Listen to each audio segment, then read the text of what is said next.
much for coming tonight. This is our Back Alleys and Forgotten Corners version of our public arts presentation for the town of Ladysmith. My name is Lacey Williams, and I'm the Vice President of the Ladysmith Arts Council. I have a Master's of Urban Planning from Ryerson in Toronto. I've worked in the private urban design and planning sector for a few years.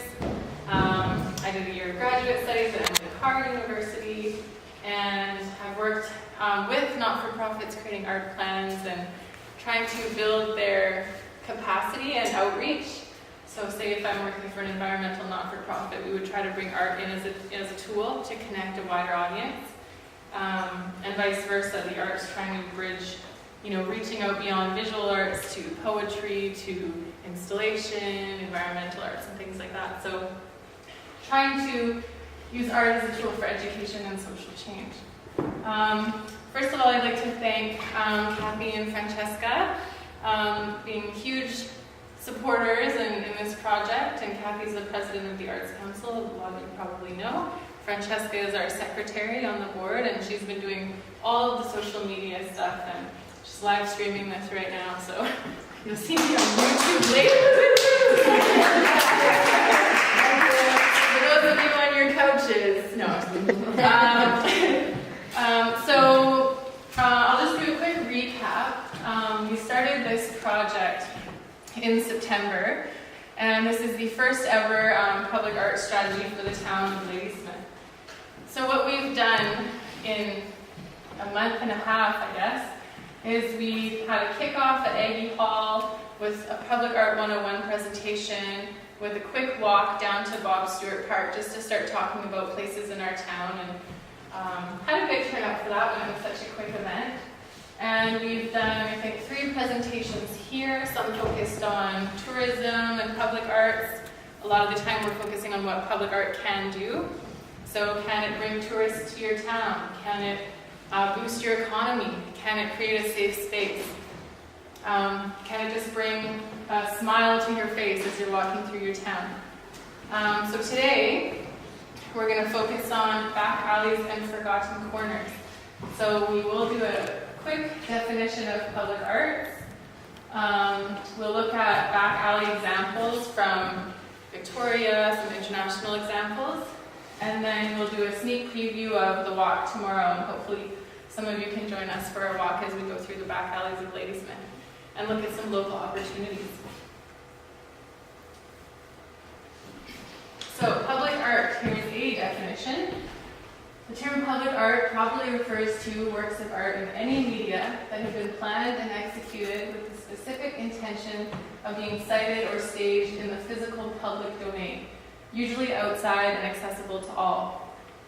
The term is especially significant within the art world amongst curators, commissioning bodies, and practitioners of public art, to whom it signifies a particular working practice, often with implications of site specificity, meaning relating to local context. Maybe there's a piece of heritage that you'd like to showcase through visual means. You can use public art to do that. Storytelling, identity, sense of place, things like that. Community involvement, so it doesn't have to be one famous artist coming in and for a biennale. It could be a community engaged piece with high school students, primary students, seniors, and collaboration. You could collaborate with Indigenous and non-Indigenous community members, for example. The term is sometimes also applied to include any art which is exhibited in a public space, including publicly accessible buildings. So, for example, the Bean Time has a lot of our public art up. I think Remax and Royal Page have a window, and they support us as well, and the artists. And we have a waiting room gallery in the hospital, in the health center. So, there is a mental health implication to art and public art, so there's another semi-public space. So this is a back alley gallery, and this is in Victoria. So when we think about back alleys and forgotten corners, sometimes in cities we steer clear of those areas. We don't, there may be what we consider to be unsafe activities happening back there. They may be crumbling and under disarray, underutilized spaces. And these can actually be great places to bring people together and actually use as walking, as biking trails, things like that, because it's already built into the infrastructure of your downtown. So how do we use and care for all of our spaces? Like I said, this is Victoria, so a back alley gallery. Here's some examples. And so these are, if you have a heritage building, like we have many in Ladysmith, these are not painted right onto the brick, but rather on, I think, a plywood or something like that, and hung from the building. Toronto, here's some examples of pretty typical street art that you would see. Helps draw you into the alley and make an alley a destination rather than just something you don't even look up from. Here's an idea maybe for the travelers in. They have a little boarded up windows. There used to be windows. You could have people looking in, looking down, and then you're starting to attract people to that space. Here's an unexpected one in a parking garage. Walking through a back alley, a pretty cold, dismal space, and you come upon a really great kind of piece of light and art in this area. Here's some more graffiti art down here. You see kids playing down the alley.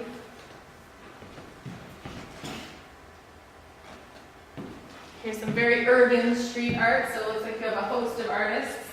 And this may be, when we think of some street art and public art, you think of graffiti, you think of things you may not want to see. This may be an example of where a city has allowed a few blocks that are actually uninstitutionalized, but you bring in artists and you say, you guys can actually experiment on these walls. You can come together and you can make some things happen.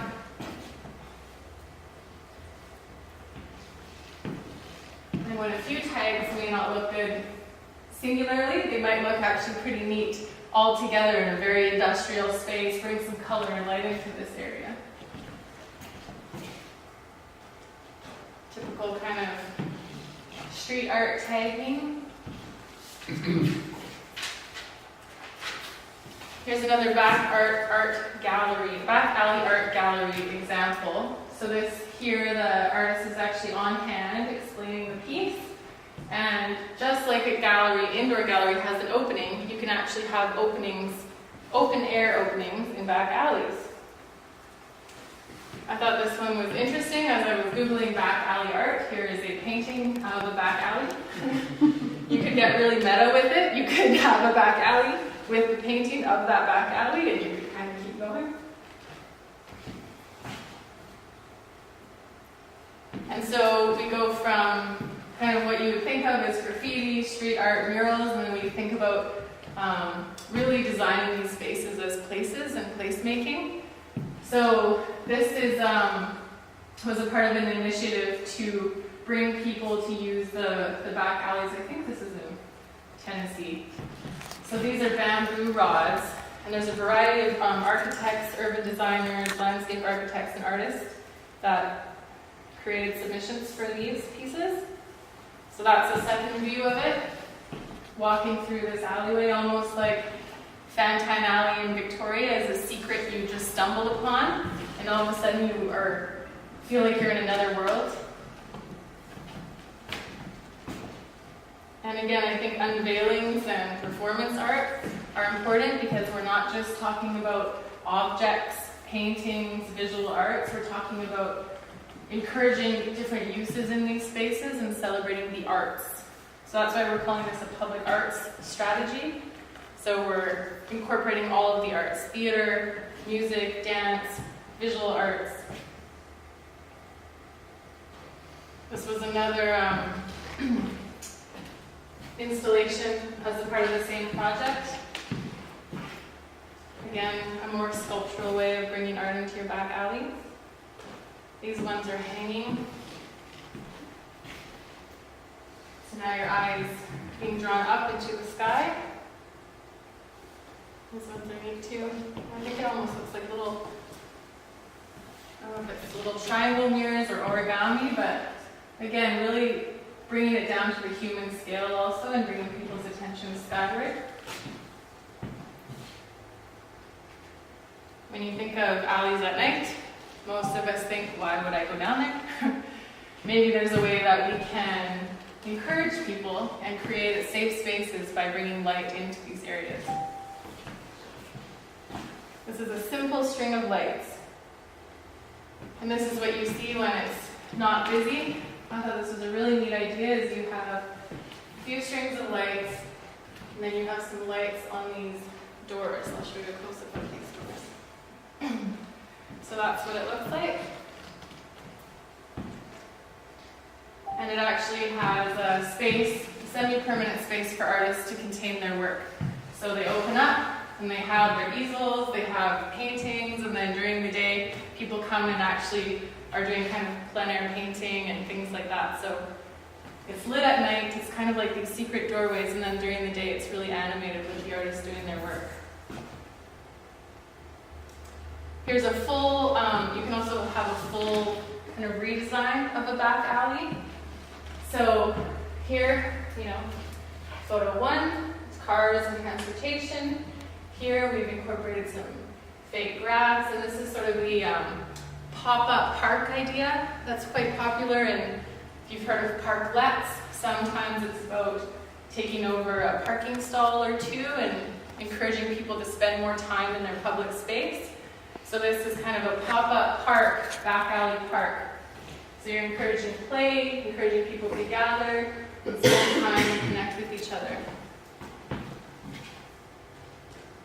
You can incorporate, this is a residential area, but incorporating greenery and life and living plants and things. It helps to revive a back alley. Here's an idea that looks absolutely stunning, but actually seems quite simple. This is just, a tree, and that's just wrapped with a red yarn, and then you have some, scarlet globes hanging from this tree. So I wanted us to just think about some of those while we're now looking at possibilities in Ladysmith. So we went out this morning and we did a practice walk. So this is where we're going to be starting our walk tomorrow at noon. And myself and Titia, who will be co-leading the walk, she's a concept designer, also a member of the board. I just thought, if we have these ideas in our head, what can we maybe think about as we walk through some of these back alleys in Ladysmith? And hopefully you can attend tomorrow. But as we walk, we realize that there's some really great spaces that are kind of missed opportunities in this town. And there's a bench there. Clearly no one even uses this space, but it's in front of this gorgeous hotel that's just crumbling, our old hotel that's just crumbling. Just kind of vignettes of what's to come tomorrow. Here's the back alley. Actually quite beautiful when you spend time and pay attention in the downtown backyard. Here's some graffiti, I guess you could say, that we found. And it's funny because from afar, you think, oh, it looks dingy maybe, or, but we go up, there's no curse words, there's no expletives, there's messages of love, joy, an understanding of Dada in art, Dada Vinci, and I just thought this was so sweet. Awareness. There are some sweet people here that are clearly looking for a way to express themselves. Here's a missed opportunity in my mind, a pretty cool little right outside the Fox and Hounds. I'm sure you've seen it. All the windows are broken and it's locked. So I see a light box installation, I see some type of sound installation, something. How can we actually make this engaging for people so they can take pride in these little pieces of kind of hidden treasures around town? Instead of locking it, and then they're just going to break their window. I mean, it's pretty easy.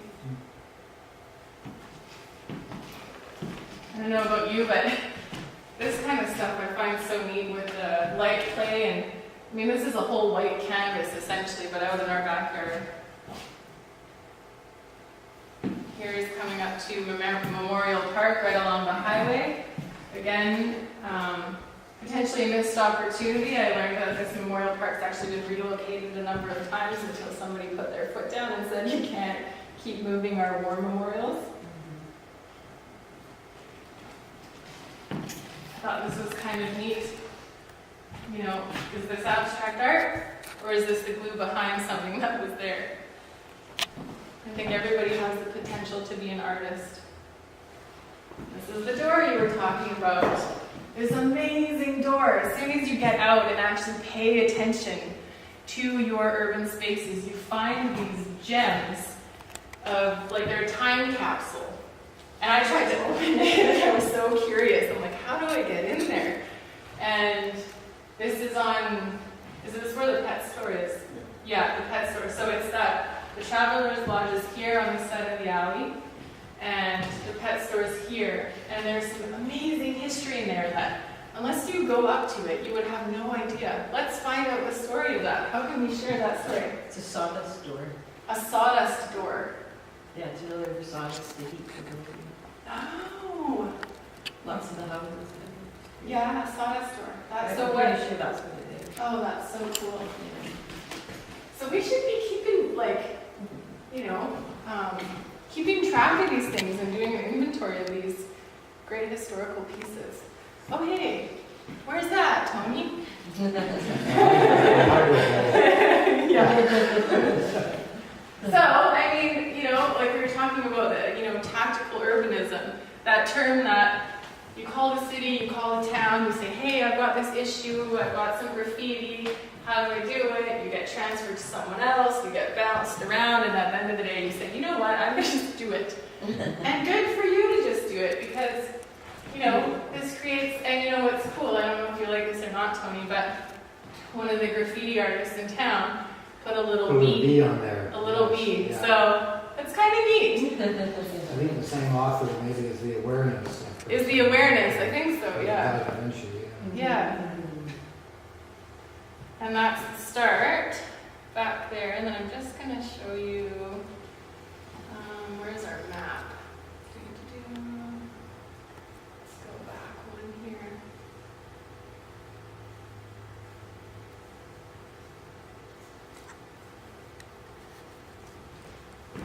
Okay, so this is where we're going to start. So it's right, on the alley between Antique Attic and behind Town Hall there. We've got some stops that are either we stumbled upon something that was really interesting and we'd like to share that with everyone on the walk, or we noticed a view that we never would have noticed before if we hadn't actually been walking with intention. And I thought that these names, I just wanted to share with you. They're hard to read up here, but so on our Back Alleys and Forgotten Corners tour, our first stop will be the Rusty Bench. Our second stop will be the Urban Mast. Our third stop will be Hilltop History. Stop 4 is Portable Parkland. Stop 5 is Plateau Alley. And stop 6 is the Urban Fjord. So I hope you guys can join us tomorrow. I think it'll be really fun to actually experience and walk through these spaces. And yeah, if you have any questions. Yeah, between Burnside and the Gorge and Victoria. Talking about the other day, somebody done, a number of people did exactly the same thing on the telephone post, except they got way more into it and did little images and quotes from Bob Dylan songs and all kind of, all those telephone posts were with little messages and things like that. Cool. Quite interesting. It is interesting. That's really neat. Fernwood is big for that too. Fernwood down in Victoria, yeah. Everyone, and I think it's just people that live there. They've kind of all taken their own poll and done something different. So then that's a way where you can feel somewhere, right? It grounds you, and it says, "I know I'm in Fernwood because I'm starting to see these painted poles." Well, I was talking to Red today from Red's Emporium. He'd be more than happy if all the graffiti from the back of his building could be somehow removed, but not at his expense.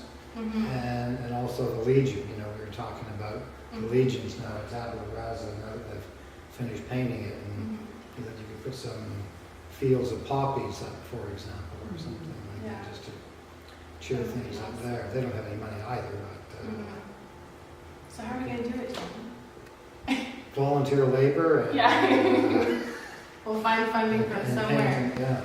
Yeah, and we can bring people together, right? So I showed an interesting example yesterday of Roberts Creek, and they do a mandala in a cul-de-sac every year, and so they have an artist come in and design the piece, and then the community fills in each of the pieces. So it's like this big mosaic, and it looks absolutely stunning. So it's a community art project, right? So you could do something like that, or like a paint by numbers. Kathy was saying, you can create a paint by numbers. Yep. Number 3 is all this color, and then you get everybody to kind of fill it in, and you create this, you know, community mural piece together. Yeah. In some towns, the painting of murals on walls of buildings is fairly popular and attractive to a lot of visitors. But is there an issue doing that on buildings that are also valued for their history and their historic content? Is there a conflict in trying to paint a wall that's also valuable for its historic significance?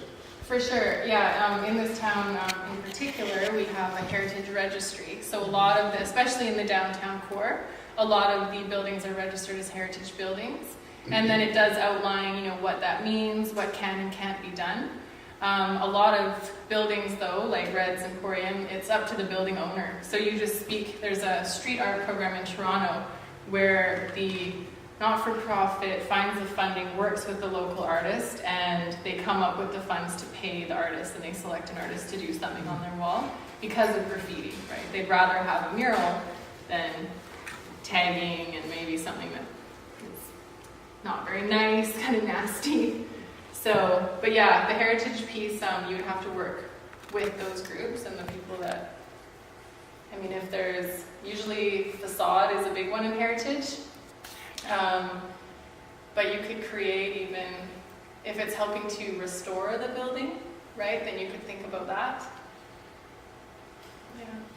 The phone booth in England, what they're doing is making little things, like certain areas they've put a mini library or a mini art gallery or a mini disco or That would be awesome. yeah. Like how cool would that be? You're Yeah. saying like the library, you know, like those free libraries that pop up everywhere. Why Yeah. not use that as a free Yeah. library book Yeah. exchange? You know, if you're worried about somebody maybe sleeping in there, you know, make it a great use instead of just underutilized. Or they can read a book while they're sleeping. They could read a book while they're sleeping. That's right. They could be the keeper of the book or of the. Well, I think what happens is it's attached to whatever building's in front, and so they lock and unlock it each day, but it becomes accessible as a tourist attraction or a community Yeah. thing. Exactly. And then, you know, we could create maps and they could be self-guided tours, you know, and you start to bring tourists in your town and actually experiencing these little hidden treasures and gems around your town. So, yeah. Another question is, I know the title here is Back Alleys and Hidden Places, but have you considered either in the walk or looking at the potential of some of the public parks, even the smaller ones? Oh, for sure. Yeah. Because they are popular places for the local people and the kids and so on, so it might be a place to sort of build the appreciation for art in places where they play. Exactly. That's a great example. When we had another one, and Jackie from Ladysmith Friends and Family, they're designing, or I think they have designed, like a playscape up by Aggie Hall there. You know how the parking lot got built and they're actually moving the playground under the trees? And looking at art and playing for kids, right, as a playground. So, and this project is, you know, under the umbrella of Parks, Rec and Culture Master Plan. And so looking at how you can maybe use parkland improvement funding to fund art in parks. And there's a lot of examples of not even just bringing art and sculpture and, you know, things, interactive public pieces into parks, but there's also Artists in Parks program. In Vancouver, they have, I think, 4 or 5 community centers that have an artist in residency program in their parks. And so the goal of that is the artist works with the community through that community center to create something for that year with the community for their park. So there's some really neat things you can do in parks. There are a number of smaller parks in Ladysmith that I think would be good candidates for that. For sure. Yeah. Well, Come on, especially you're incorporating children's art at the park, Yeah. so that is with the schools as well. Yeah. It'd be awesome.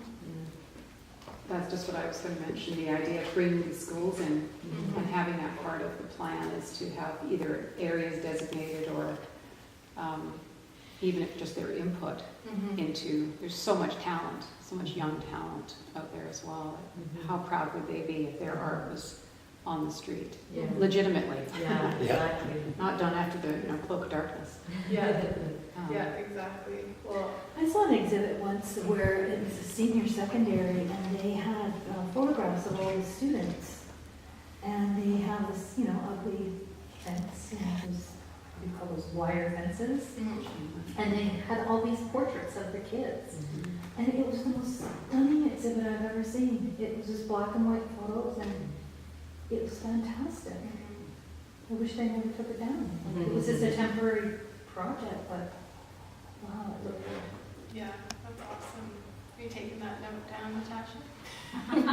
She teaches art at the high school here, so yeah, we Talk about the art plan for love poems to Ladysmith that we're going to be pushing. you go for it. You seem to know Okay. quite a lot about it. Yeah. So I've just written a letter to the city asking their permission to accept John Edwards as our first poet laureate. And his job would be a 4-year position and to write poetry. And anybody that is in music would love that because a lot of times music is also put to, or poetry is put to music. So we're going to kick it off, even if the town doesn't accept it. If you get elected, I'm watching you. No pressure, right? No pressure at all. We're just going to ask we're going to send out information to the schools and ask that kids would write a short poem about how they love Ladysmith and ask the general public to submit poems. And then we're going to do, this is Lacey's idea, and we're going to do a poetry walk. So there'll be poems on Holly Creek Trail, there will be poems downtown in stores, playgrounds, and one of our artists here can draw them out really beautifully, so we're going to engage them, and the paper said that they would print it, and people can follow this poetry walk. And if some of the poems could be beautiful enough to create a book about Ladysmith and how we love our community, because I think everybody in this room feels that way. I think you wouldn't be here if you didn't love Ladysmith. And we're really passionate about that. So I think that was Lacey's idea. It was brilliant. And if John does become the first poet laureate, he'll be the first in the Cowichan Valley, which is pretty exciting. He's a brilliant man. He's a Rhodes Scholar. He has 6 degrees. He knows Latin and Greek. And he has a hay farm in Quince. So, yeah, pretty exciting. Yeah. So, thank you. I just wanted to build on that. That's terrific. And your ideas, the presentation, and I especially liked when you mentioned the broader perspective of arts, because I am here to want to help out in terms of music and performing arts and how that is part of the strategy. I noticed that you, when you said public art, you put the S in brackets. So that suggests to me that you might be hesitant about the performing arts factor in the visual media, which I appreciate that's the focus, and poems is kind of a visual. It's tough to, to even figure out what does it look like, I mean, what's the vision. So what I'm asking is if this kind of excellent forum where people could come together and talk about that aspect